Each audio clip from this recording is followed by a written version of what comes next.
Hi, everyone. We are very excited to have Ana-Andreea Stoica as our speaker today. Ana is a PhD student of computer science at Columbia University, where she works with Agustin Chaintrue.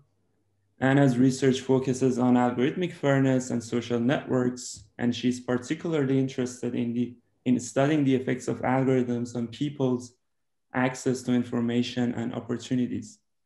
And since 2019, Ana has been co-organizing the Mechanism Design for Social Good initiative. And today she's going to tell us about diversity and inequality in social networks. Ana, you can have it. Hey, thank you so much, Saeed. And thank you everyone for being here and for inviting me to this seminar. I'm really excited to talk about my work and to hear your questions. So feel free to ask during the talk, either unmuting or chat, and I'll make sure to leave some time at the end for discussion too. So I'll start sharing my screen now.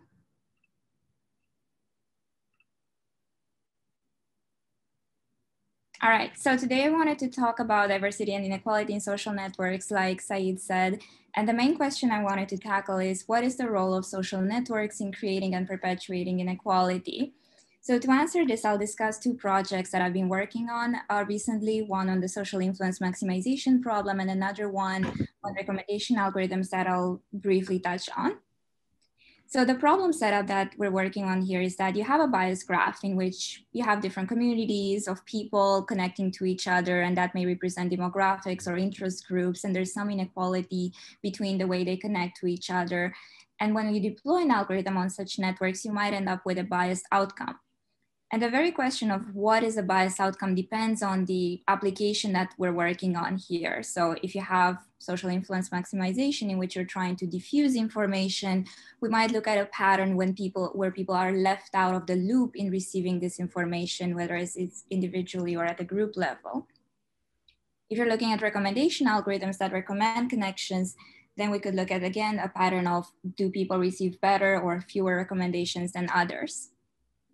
So with this in mind, I'll get started on talking about the social influence maximization problem and discuss, most of my talk will be about this project. And this problem relates, as I said, to how information propagates through a social network. And that means the news that we read, the technologies that we hear about, and the way marketing promotions are being run, and in public health issues. And one key difference between these last two is that when you run a marketing promotion, you want to design like a small and targeted campaign. You want to find like the best subset of people who will adopt your product. So you want to personalize it to them. Whereas in public health issues, you'd rather run a large campaign. This is a case that prompted a lot of problems in the space on how do we design a campaign that maximizes the level of outreach and the number of people who hear the information that we're trying to disperse. And usually there's a central actor, a government, or someone who's trying to find a way to do this efficiently. And this is the case that I want to talk about today. This relates to the applications that this problem has in this context and to a large body of literature that studies it. So of course, one of the case studies is about how do we give good guidelines about the spread of COVID-19 in terms of containment, or what should people do about it. There's recent studies that tackle slightly different applications. One of them on the diffusion of different opportunities like microfinancing loans, and how do you give this information in an efficient way to groups of people from rural India. And this is a case studies on understanding how information travels through these networks and how do we maximize this access to it. Others relate again to health on this work on like how do you network connections on raising awareness about HIV among the homeless youth. And what these have in common is that they try to disperse information as widely as possible. So they're not in the case of a small and targeted campaign. And it turns out it's a difficult problem. It's one that we're trying to solve and to make sure that that information is distributed widely and equally. So to get started on that, let me get to the setup of the problem, which formally is you have a set of people that are connected through edges. And you're trying to design a campaign to choose a few of them that will receive this information early on. And these are your early adopters or your seeds. And you rely on these people to send this information to their friends, who then are going to send it to their friends. And everyone receives this and adopts this information independently with some probability P. And this process then cascades into something that at the end gets you a subset of people who receive this information called the outreach. And you're trying to maximize it. So the question is, how do you choose these early adopters? Of course, if you choose all of them, it's easy because everyone got this information, but oftentimes we have a constraint on the budget. It's hard and costly to give this information to people. So we want to given that budget, we want to maximize our choice for the best. We want to optimize our choice for the best set of early adopters. So that turns into this optimization problem. If we model the diffusion of information through a function phi, which will depend on the initial network, will depend on the set of early adopters S, and the diffusion probability with a certain constraint, our budget constraint. And this problem has been shown to be NP complete. It's a difficult problem to which different algorithms have been proposed to solve it that closely or less closely approximate an optimal solution. And these algorithms can be based on choosing people who are very central in the network. So if I choose someone with high degree or good distance centrality or other centrality measures, that might be good because they are more likely to share this information to more people and create this cascading process. Others rely on an iterative process like a greedy algorithm, which has been shown to really get close to an optimal solution theoretically, but it is costly in practice, and it does require that you know full information of the network in doing so.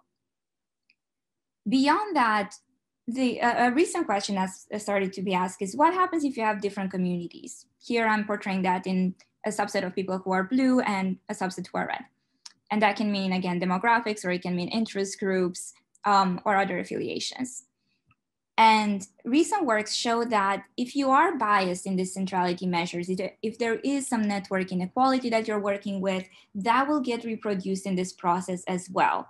So the outreach that you will end up with will not reflect the general population at large. Here I'm showing that with the red group being in minority and not receiving as much information as everyone else. If they were equal in the population, you can imagine that this will cause a bias.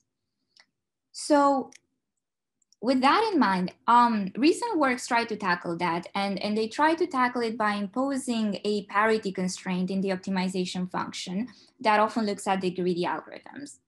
So this parity constraint simply means we want to ensure that the outreach, the estimated outreach that we get through this estimating this diffusion function phi, is reflective of the general population at large. And this is coming from of course, notion of like demographic parity from machine learning and from fairness in machine learning in trying to establish some equity in this process. And these works show that there is a fairness efficiency trade-off. So if you're trying to solve this problem with no constraint at all, you're just relying on solving the optimization problem based on the budget, you might end up with an outreach that's relatively large. But this parity constraint may lead you to a better outreach in terms of fairness, but it might be smaller. And that's what I mean by having this fairness efficiency trade-off.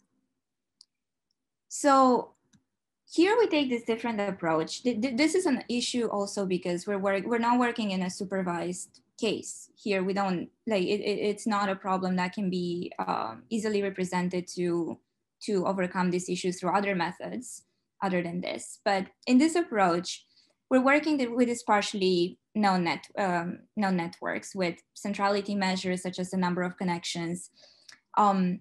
And with these, we're working with a model of network growth to tap into these inactive communities. So oftentimes, if you have inequality in the centrality measures, that means that you end up choosing people who are already very advantageous, leaving certain communities aside.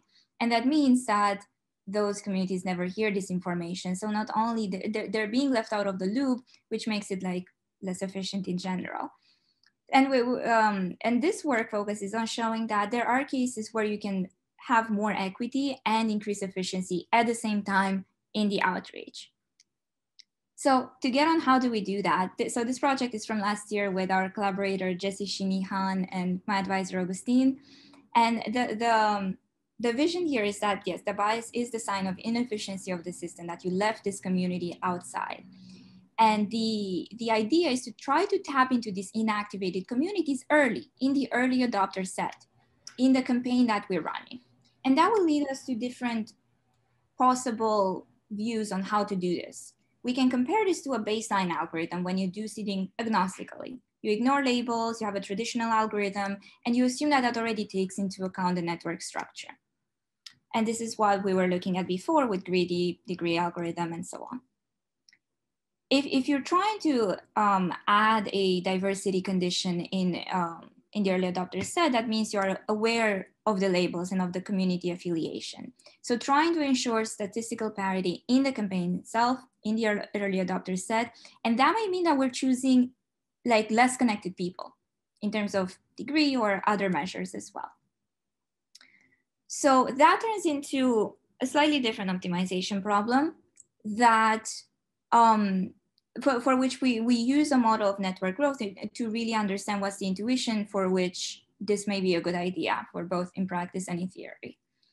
And of course, this depends on how people are connected to each other. So the model is what is like really important here. But to give a short visualization of how this would look like, how these heuristics would even compare. If we're looking at a degree algorithm, if you're choosing nodes based on their degree. So here I'm ordering nodes from highest degree to lowest degree. And a heuristic that's agnostic would just choose a certain number of them based on the budget. So all nodes above a certain degree would be chosen in the early adopter set, and we would rely on them to disperse this information.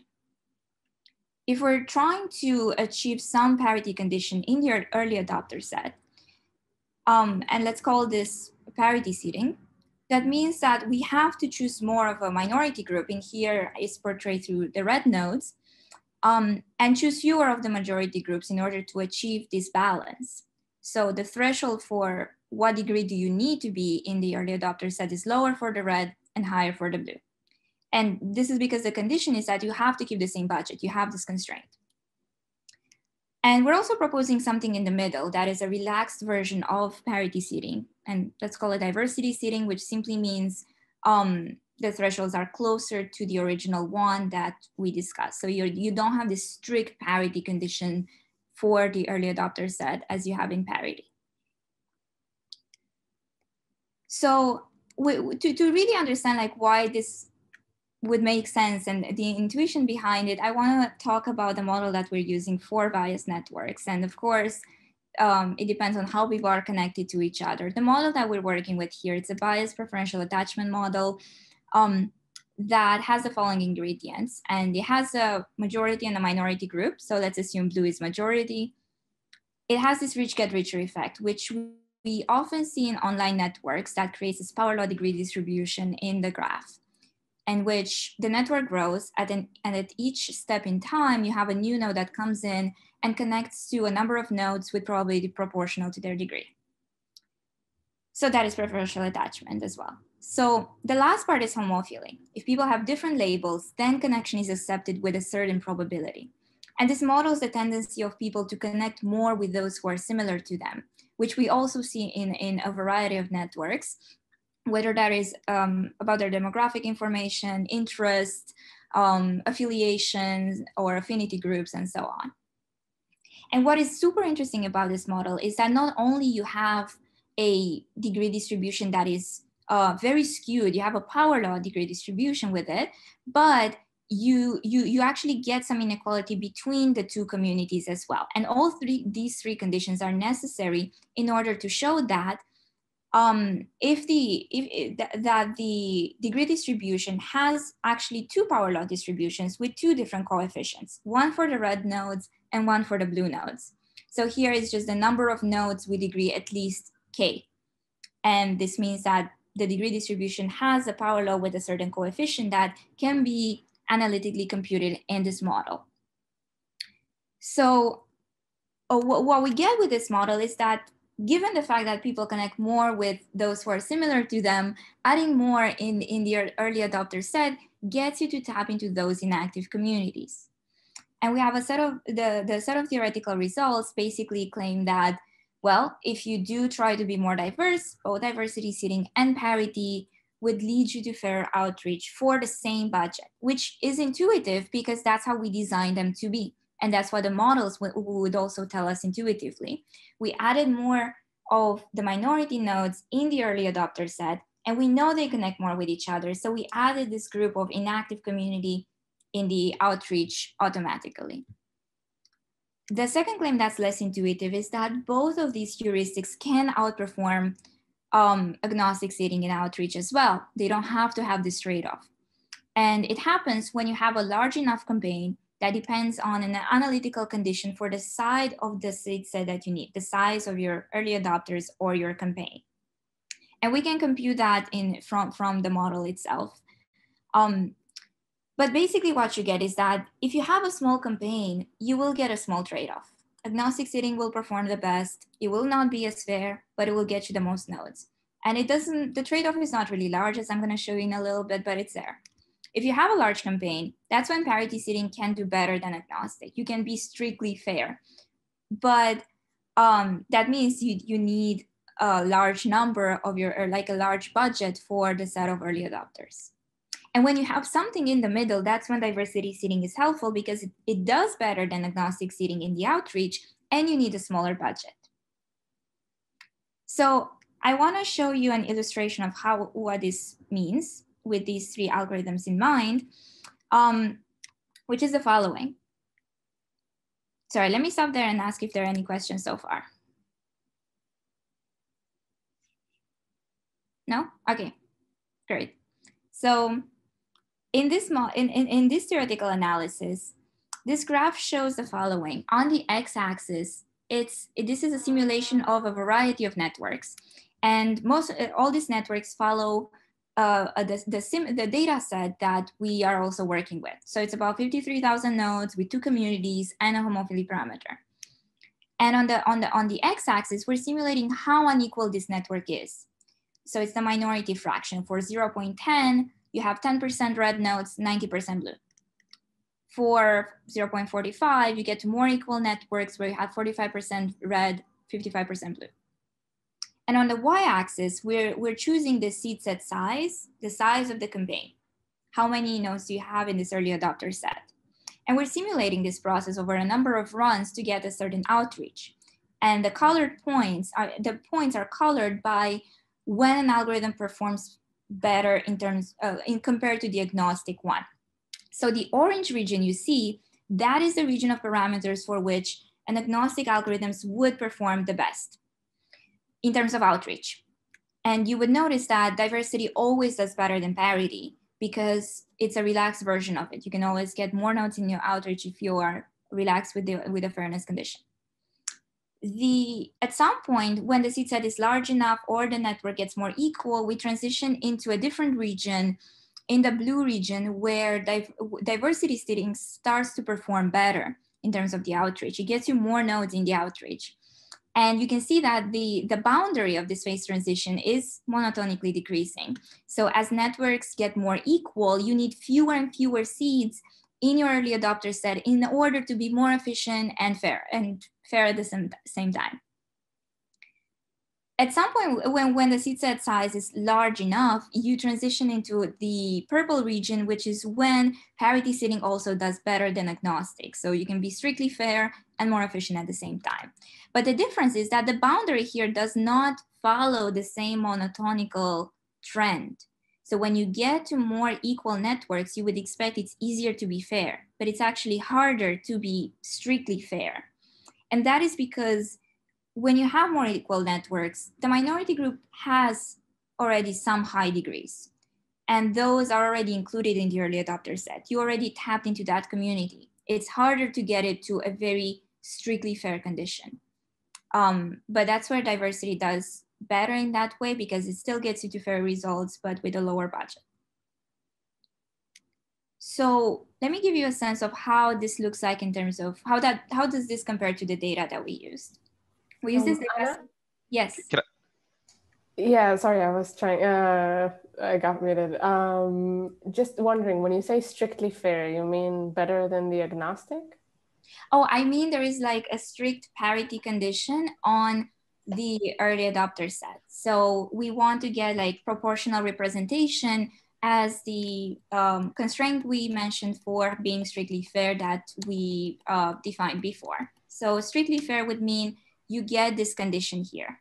You get that the percentage of people in the ratio of the two communities in the early adopters is exactly equally reflective of the population at large. And if you are relaxed, then you have that plus a small epsilon. Okay, so strict is just for exact here. Yes, exactly. Okay, cool, thanks. Can I ask another couple questions just to understand this plot? Sure. So when you're talking about sort of which of these policies is better, you're just talking about the number of people who are sort of reached at the end. Like you could imagine also being interested in the proportion of the minority people who are actually reached, but that's not what's being evaluated in this plot. Am I understanding that? Exactly. Yes. In this plot, we're looking at the outreach, not the proportion of people, not the ratio of the two communities in the outreach, which I will show you in how that looks in the data. Okay. And then my other question, just interpreting it, has the diversity policy been like precisely defined at this point? Like I sort of understood that it was, some relaxation of the parity condition where, you don't need like exact parity in the seed set, but like, as far as I didn't hear, like I assume when ranking these things, you actually care about the details, like, how far from parity do you tolerate? Yes. Yeah. Oh, yeah. So I didn't put the exact equation for that. That is basically if you stray from parity with a certain epsilon that is small enough. And in the implementation, we try different ones. Of course, the higher the epsilon, the better it is because you're like straying further away from like an exact condition. For relatively small ones then you compare to the initial condition that you have. So like plus minus say like 1% of people or something like that, you get this kind of results. Okay. Sorry, can I ask, like, it's kind of a basic question, but I'm new to this field, but is it like finding out which nodes have the most degree and just outreach to them is the most common practice, or should they look at some connected components? And then if you do connected components and then do agnostic, then shouldn't we ended up to some like fair, diverse outreach at the end? Oh yeah, so we're working with a connected network in this case. Like it doesn't have multiple disconnected groups. If you have the different disconnected components, you would do the same thing for each component per se. Exactly. Even if it's completely connected, then still like you can do some sort of like understanding, I don't know, some components that are like weakly connected to each other and then outreach to them. I'm just asking, like, the most common practice is only look at degree, or they do some like more complex thing? Yes, there are different methods for this. This one is looking just as degree, but other ones look at trying to have a measure of how to like defining these inner components to say so that have higher connectivity. So like distance centrality is another one, or other measures of measuring, like measuring in betweenness or a clustering coefficient that basically defines these components more or less. Degree is not, so greedy is the best one usually, because in the greedy algorithm, you choose your seed set side, and then when you add a new node to it, you make sure that it adds the most marginal value to it, which indirectly would like find the community that hasn't really been reached before, or finds like a part of the network that hasn't been reached, and it kind of adds to that. And greedy is the one that has been shown to show this trade-off. It's the one that approximates like an optimal algorithm the best. It's computationally costly in general, and it kind of requires this knowledge of all the network and being able to know that. So in this case, degree is shown to do relatively well compared to it in like some parameter cases for sure. And I don't think it's the most widely used one, but it is a widely used one that you see in the literature. And this is the case for which this is for choosing based on degree. The experimental side has like, I'm not showing here, but it has measures for other measures as well of centrality that you mentioned. And for those, we get similar results as well. Oh, even for those, when you add this diversity, like for the greedy algorithm, you still get better. Yeah, so for diversities, for distance centrality, you also get similar results, for example. Yeah. Thank you. Yeah, oh, it's a good question. What are the dots on the plot? Oh yeah, the dots are simply showing you like the instance of a network for a particular seed set size, and they're just colored by which algorithm does better than agnostic. So it's just to portray the regions between these phase transition. It's merely illustrative to say so, but the lines are the ones that are important here that defines these different regions when you move from a place where you have a trade-off, and I colored it by orange, when you don't have a trade-off in blue and purple, depending on what policy you want to choose. Got it, thank you. Yeah. All right, are there more questions? If not, I'll go ahead, but again, please do interrupt. These were all great questions. So now we're at a point where I want to show you how this compared to the data that we work with. And it shows that the theory is relatively conservative to how the data actually ends up looking. And we work with this data set collected from the BLP of two groups of men and women, and the connections that there are between them is whether they cite each other. And this is a network that resembles the theoretical one that we've been simulating with around 53,000 nodes, these two communities, and some, and the percentage of women is about 18%. So we're looking at a specific line, vertical line in this plot. And what we do with this network is simulate this process of information diffusion based on the seed set side and the different policies that we get. So if we choose, say, 1,000 seeds, for some probability of diffusion, what we get is that agnostic does the best in terms of outreach, but not by much. You do get that the percentage of women in the outreach is better for both parity and diversity, which is confirming what we define theoretically as well, that they work in that way. So that kind of confirms that we are in this orange region when you have a small trade-off in the outreach. When we move to about 5,000 seeds, you would expect that you're in the same region, but that's when in practice, you actually start seeing that diversity seeding starts to perform better. And it's a little bit better, it's not by much, but that is keeping in mind that you're working with a very skewed degree distribution from which you're choosing nodes which much lower degree, and they're able to compensate for all of the connections that were lost by not choosing the nodes with the highest degree in this power law degree distribution. So that's exciting in a way, because it shows us that, oh, you don't even need that many seeds as the theory actually predicted you. And when we move to a larger campaign, to a 9,000 seeds, that's when you also start seeing parity seeding performing better than agnostic. So the more you increase the early adopter set, the better results you get. And the choice of what should you choose for that depends, of course, on the budget that you start with. And to remind that this is a case in which we're working with like a larger campaign, not with a small, very targeted one in which you're trying to just find a personalized group to diffuse this information with. But of course, this constraint is real, and it really depends on what application and what your real budget is. So that's it with this project. If there are any other questions regarding this, maybe we can take them now, and then I'll talk a little bit about the other one as well. I have two small questions. So first, why did you choose this data set? I guess, like, is there how should I think of the campaign here? Yeah, so definitely. This data set shows that you do get a very skewed power law degree distribution, and it was shown to kind of represent the model that I talked to you about earlier.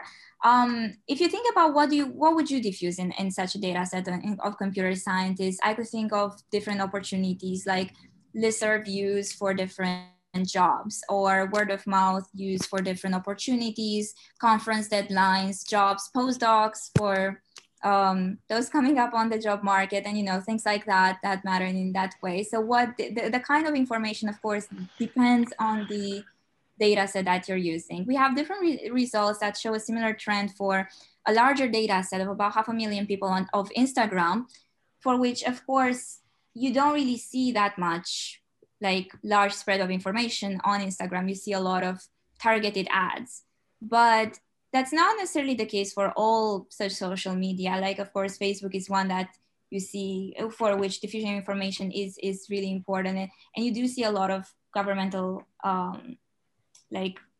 agencies kind of working with social media to inform people as well. For maybe this speaks of my age, but on TikTok, I see that as well a lot. And I've seen more and more papers trying to get TikTok data to understand how this information gets spread there. The amount of news sources you see on TikTok is more than I would have ever expected. And it's not something I do see on Instagram, but anyway, that's a diversion, but that's just to answer your question about DBLP. And just a technical question, this homophily row, like what's 0.1? What's the definition? Yeah, so here is the probability that you connect with, you would rewire that connection. If you have two people of the same label, what's the probability that you keep that connection versus you rewire that connection? So this is 0.1 is the 135, I think, is the probability that you keep that connection. So you end up with two communities that are like very homophilic to each other. And that depends on this particular data set. It doesn't really mean much. It's just the data that we collected in that way. Okay.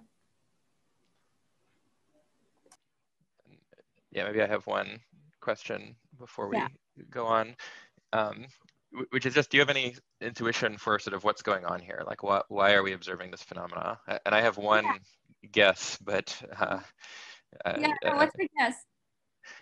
So my guess is by sort of thinking about sort of the extreme case where I guess there's tons of homophily and you sort of have something like, you know, two almost disjoint communities. If one of them is much bigger, it'll have much, you know, it'll have the people with much higher degree. But as my campaign gets bigger and bigger, I'm sort of wasting seeds there because I'm mostly reaching people I've already reached, and so I should like probably seed some people in the, you know, other disconnected component. Exactly. Yeah, no, so that's exactly right. You basically, if you have this both a very unequal network and with like relatively disjoint communities, choosing very central people, you're overlapping their spheres of influence. So you're wasting work by doing that. And there's been related works in which you're trying to like design like I think there's one from a few years ago when like showing that if you add a few random seeds, that are like of constant number order in terms of your network growth, then your process gets so much better. And the intuition behind that was the same, is that you did all this work to optimize your choice of seeds, but then you kind of left out a lot of people that weren't really like connected in any way. But those people are also you left out of their output. By choosing this like random seeds, you actually like tap into this part of the network that we just didn't get before. Okay, so like maybe so like the reason why, you know, agnostic starts working less well as the seed set size grows is because it's, you know, when you're looking only at degree, you're sort of ignoring network structure, and when the seed set size is big enough, you're sort of like saturating the parts of the network that have high degree. And really what you want is to hit sort of all of the different connected parts of the network, and sort of diversity seeding is like a heuristic for doing that if you don't have like other network structure. Is that like a fair? Yeah, exactly. It brings in the intuition that some works try to bring by like finding corners of the network that haven't been tapped in with something more formal of like, I have these communities and I want to have like some condition, a simple condition or constraint on them gets you to that process, and it gets you quickly to that result. Cool, thanks. Yeah.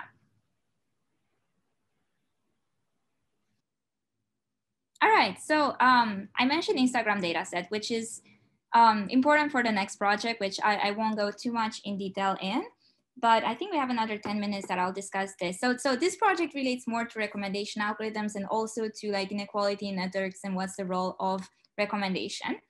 And we have this data set that the project started with. It's from Instagram. It has about 500,000 nodes. And it's an interesting data set. The women were a bit in majority, but they had lower degree. So we're looking at two groups of men and women here. Doesn't mean anything about like Instagram per se. It was just the way it was collected by my collaborator, Chris Ritter. So, but it was an interesting network because it did show the same kind of inequality in the degree distribution and between the two communities, which the model also tries to reproduce. And here we're looking at recommendation algorithms that suggest who you should connect to from here on. And those, this data set that Chris collected was collected from, I think, 2013, when Instagram didn't have this who you should connect to feature.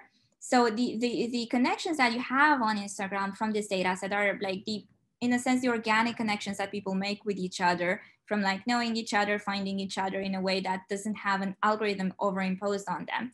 So we were trying to understand what is the effect of an algorithm with such a data set. The algorithms that we looked at is that were based on the number of your friends of friends and the number of common friends you might have. So as I mentioned, you do get a degree imbalance between these two communities. And when we simulated different recommendation algorithms, we got that actually got worse.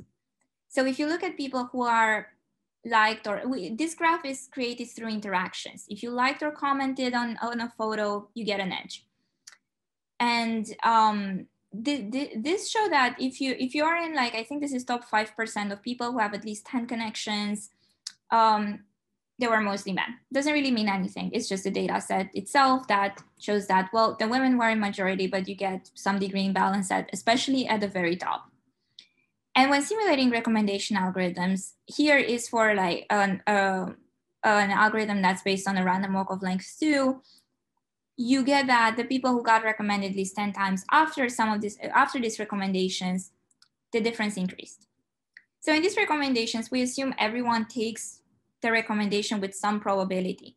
Maybe some people don't accept it, and that's not something we have an experiment for. But in this simulation, you got that this increase. So to get you, I want to show you a graph of how that actually looks like. We tried two algorithms for this. We tried one based on a Damekadar index, which also is based on the number of common friends that you have and creates an index based on that, and the random walk of length 2. And what we found was the following. So in blue here, you see the original graph. On the x-axis is the degree. So for 1 is people with degree 1, and so on until you get to the highest degree. And on the y-axis is the percentage of women among those with a certain x degree. And the dashed line is the number of women, the percentage of women. It's about 54%. So of course, at the very beginning, this is a connected network. Everyone, the percentage of women with degree at least 1 is 54%. What you see is that when you move to higher degrees, so towards the right of this graph, the percentage of women drops to 0. So the percentage of minority like sharply drops to 0, which shows that it's not that you get the degree imbalance on average, you get it for very highly connected nodes. That's when this mostly happens. That's when it mostly happened for the BLP as well. And in the model where you show that it's not that the 2 degree distributions they were different in their power law, which shows that the very top connected nodes are gonna be the ones that get underrepresented. So for these two algorithms, for a Damekadar and the random walk, we see that the fraction of women drops to 0 more sharply. And that's what I mean when I say that this effect got amplified in the snapshot you saw in the previous slide.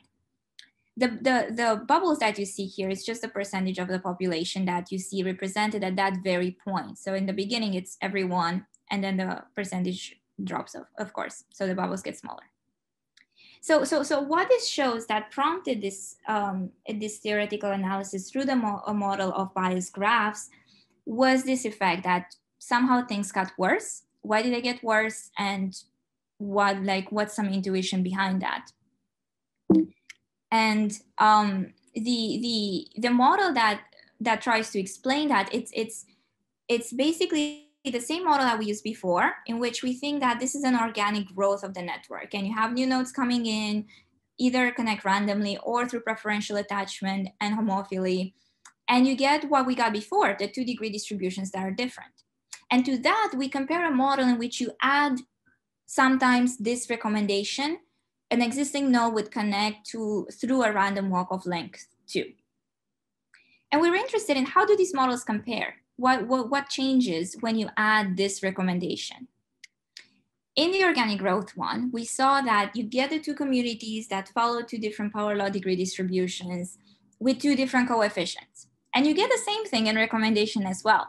You get, when you add this recommendation in the model, you get the same effect, 2 different coefficients of 2 different power laws for the communities. What you additionally get is that these coefficients grow further apart from each other. And that's what I mean that the inequality between these 2 groups gets larger. It gets bigger with this friend-of-friend recommendation. And that is where the model gives this intuition that when you're connecting through random walks of length 2 in 2 communities that are relatively homophilic, that's where you end up just being stuck in your own community a little bit more. But depending on the pattern of connection, if you start with a community that's much better connected, you end up with those just like having a much higher increase in their degree overall. And it's not only on average, it's at the very degree distribution function as well. So I think we have a few minutes. I wanted to give a short sense for how this actually looks like in terms of what methods would we use to understand this process and prove it. But are there any questions at this stage?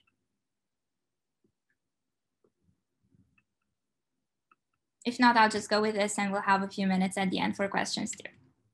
So the way we would go to prove this is to think of the red nodes, which have a certain fraction R, as trying to count their number of connections. So think of their wealth as the fraction of edges that go towards their community. This is what goes into their degree distribution like overall.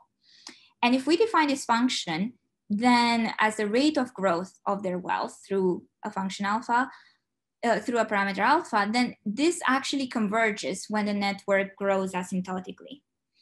And more than that, it converges to a point that's smaller than the ratio in the network. You have a certain fraction of red nodes and the total fraction of edges towards them is smaller than their fraction in general, which shows that generally their total degree, to say so, is much less.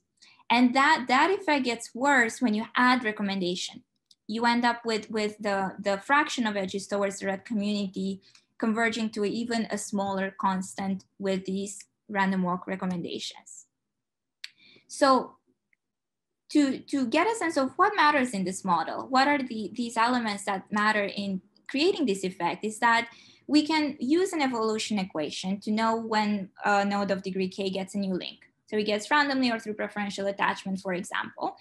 And in the organic model, you can define the rate at which red nodes receive edges through either of these processes. What you get in the degree distribution is that the coefficient of these degree distribution power laws only care about the preferential attachment rate of growth. They don't care about if you add random edges to people. And that's where we can compute this coefficient to show the difference between these two elements, between these two coefficients, the degree, power law degree coefficients. So the same thing happens with recommendations. And that's how we show that it's preferential attachment with homophily are these two necessary conditions to get this effect and to get this effect to see how it gets amplified. But to show that recommendation gets worse gets a little bit tricky. So computing the evolution equation to show how this gets amplified gets into a bit of a mess. But there's an interesting trick here that turns out from the problem itself. And it's that when you reach an equilibrium as your network grows, the rate at which red edges actually appear, they must equal to the current fraction of red edges because it doesn't evolve anymore. And we show that the fraction of red edges that towards the red community does converge. So with that, we get an invariant equation that models this asymptotic dynamics of the degree distribution.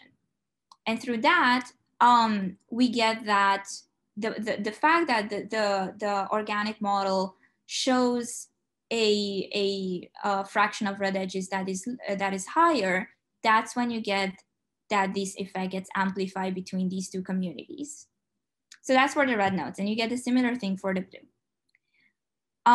The last part I guess I wanted to mention is that we started with a network that in theory would predict that the majority has to have a better degree distribution, and that effect will get amplified by these random walk recommendations.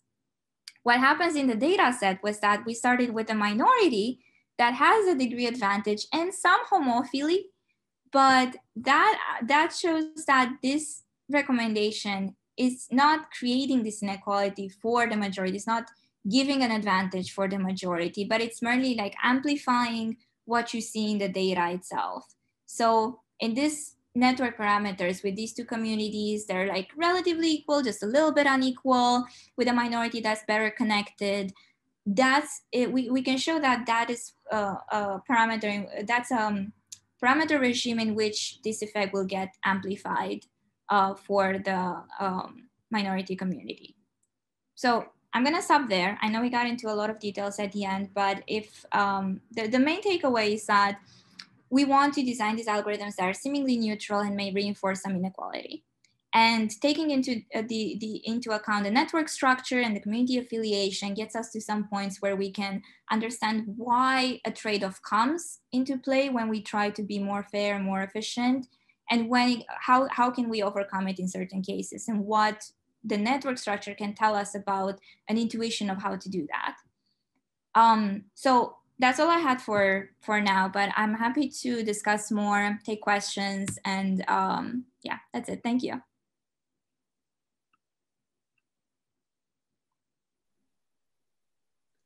Yeah, if you have questions, please unmute yourself and ask.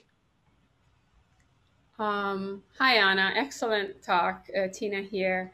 I have a question about the first part of your talk. So did you look at assortativity in those networks? Because we know that real world networks are assortative, and that has an impact in terms of influence. Definitely, yes. So the two data set I was mentioning, DBLP and Instagram, they're both assortative. We do get this effect. They're both, you end up with each group connecting more with each other than with the opposite group, which reproduces the model that we use as well. And the model is trying to explain why, when you have this homophilic behavior, that's when you should design things a little bit differently, because it's going to create certain effects. Yeah. Right. And then just as a follow-up, I'm putting in chat, this is a paper by Sinan Aral and Pramveer Adilin.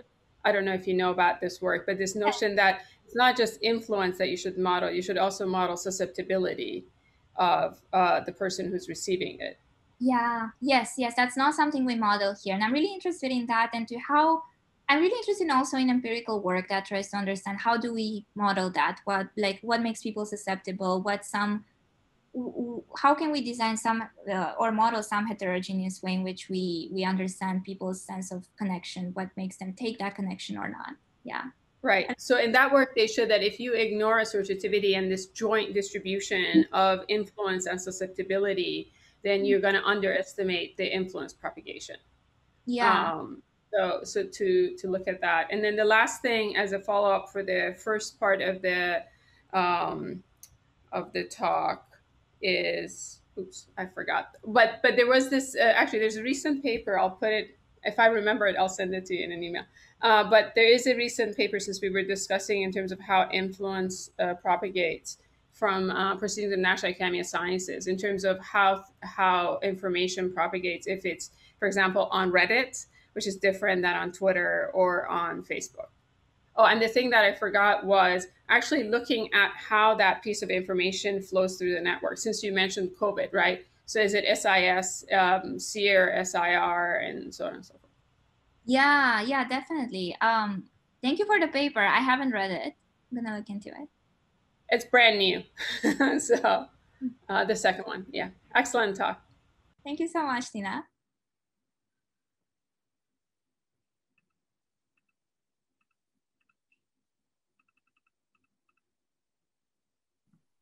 Any more questions for Anna?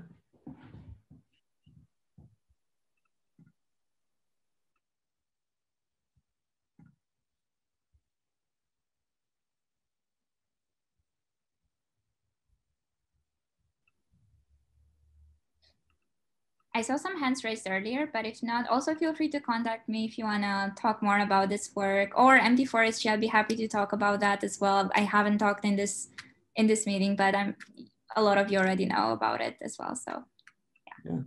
Thanks for the great talk, Anna. Thank you so much. Thanks for inviting me and for all the great questions here. All right. See you all next week. Bye.